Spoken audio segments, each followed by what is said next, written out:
good right now, but he's actually, you know, beating quite a few people recently. All things considered, like I think he's making a comeback pretty well. Like the amount of time he's been playing, and like, I mean, when you take a break and you come back, like you're still mostly as good as you were. But Ken took like a 5-year break. Yeah. Like that's more different than like when I took my 6-month to a year break. Like I came back, and it took me 3 or 4 months to get into it. So it's like I'd expect Ken to take almost a full year even to get back to where he was.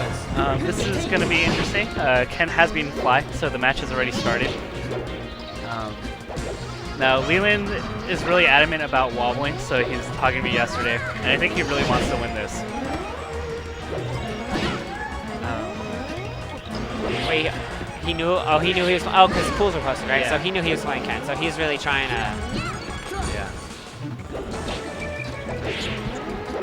Ken used to play with Chu all the time in this matchup when Chu lived on the West Coast. Woo! But Leland's doing really well. He's throwing Ken off with these smash attacks, and he takes first stock, and he's only at 13%. Didn't Ken beat Fly? Ken beat Fly like the first time they played, right? Yeah, at Big House. But Fly did have his revenge. Now, Leland, not many people know about him. He got second at SoCal's Arcadian tournament that had like 140 players, so he's definitely really solid. Oh, he's the one who got second? Yeah. Oh. He lost to Lil Fumi, but Lil Fumi is also really good. So this Ice Climber is actually, yeah, not bad at all. One of the, I guess, our hidden players that no one's ever going to hear about unless they live in San Diego. Yeah, well, that's actually a lot of San Diego players, honestly. That's true. San Diego's like its own little region that people don't know about. Well, Ken has evened up the game. He played really solid on capitalizing on the Sopo. Yeah, like if you notice, Ken only took about 30% and took all of Leland's stocks. Yeah. But he needs to. Okay. There you go. Nana was safe. That's what mattered. I'm really loving Leland's out of shield game, punishing Ken for laggy aerials on shield. And he's getting underneath Ken a lot. Like, he's being intentional about, you know, throwing these getting underneath Ken. Bad hard read. Bad DI by Ken. Actually, any little bit of DI would have saved him. So. And that was like the perfect percentage for death.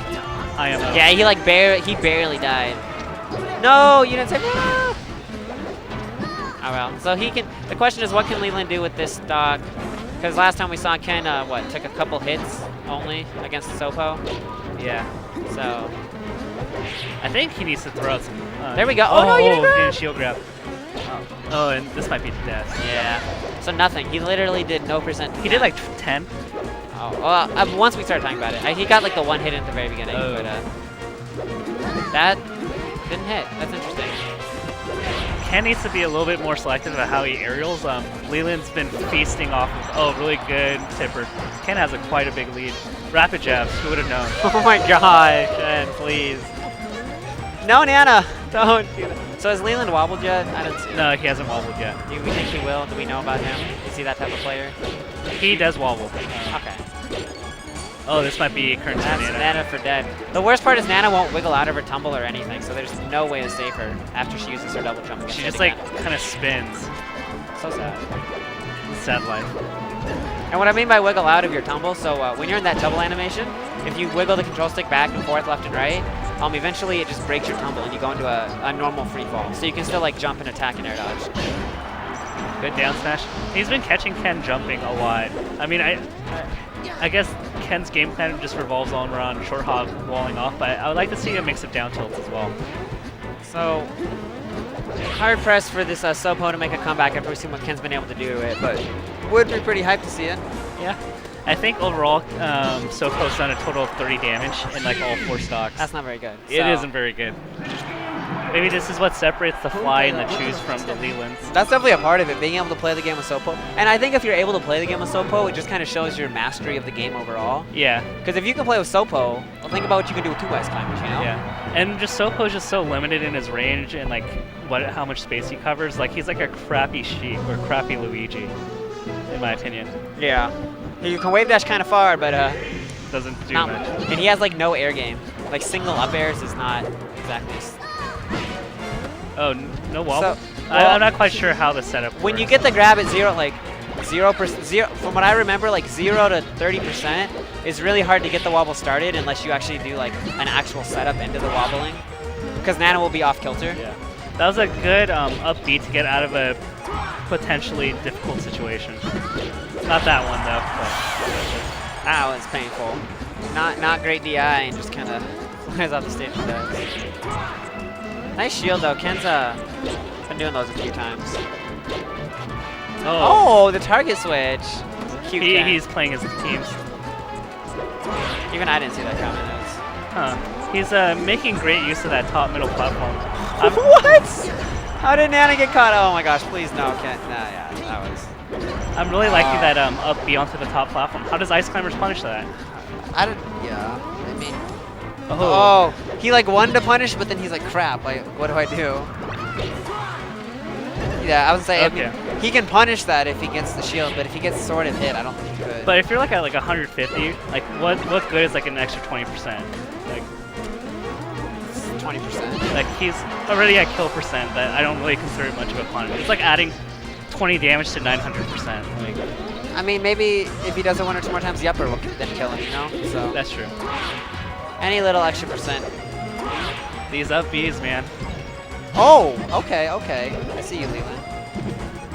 Oh, the edge cancel. You know, some people might say that's like kind of janky. I mean, if it wasn't Ken and it was a random doing it, they'd be like, oh, that's really janky. But I think it's really smart. Like, if you're ever near Ice Climbers, like, you run 0 risk of getting grabbed. Right. Because you're going to end up on the top platform, so, like, what can they do? They definitely can't get up there fast enough to get the grab on you. Save Nana, but she's going to die. Oh, well, almost. Goes for Popo. Didn't Oh, he get tried to target switch there. That was kind of interesting. You know what we haven't seen in a while? We haven't seen any blizzards or ice blocks, even when Leland has both Ice Climbers. Well, I feel like Leland's almost been in so much, like... I guess he tries a little too hard to get in on Ken, and then he upbeats the platform, and then Ken just ends up in control. Yeah. Or not in a position where he can really get ice blocks or blizzards. Like right now would be, I think it would be a good time for Whoa, Nana! Yeah, that also separates the good Ice Climbers from the grade. Oh, poor Leland. Chiba, give me the looks. I see you, Chiba. And it's looking pretty grim. Ken's adjusted. Those up Bs have been working really marvelously for him. Yeah, it's looking pretty over. You'd have to get the kill now and get a couple wobbles or something to... Well, there's the kill. Like he gets it anyway. Ken wasn't really trying to DI the throw, which is weird because you might as well, like... I guess he thought he was dead anyway. Yeah. But... You always got it, like... You always kind of have to DI just in case, like, they miss their guaranteed combo, which Leland did, so... I like how Ken throws these little moves out to keep, like, Nana out. Like, he doesn't... Ooh. Didn't make it to the hard pop on that time. Marth went too... No. See, that was the thing. He was at about 30% when he got the grab. And he needed just, like, one more hit for Nana to actually get the wobble in full force. Smart U-tilt wins the game. I feel like a 20XX Marth would have like done something really fancy and knock out the kill there. Instead of just simply up tilting. That's what I like about old school. Like, they're efficient.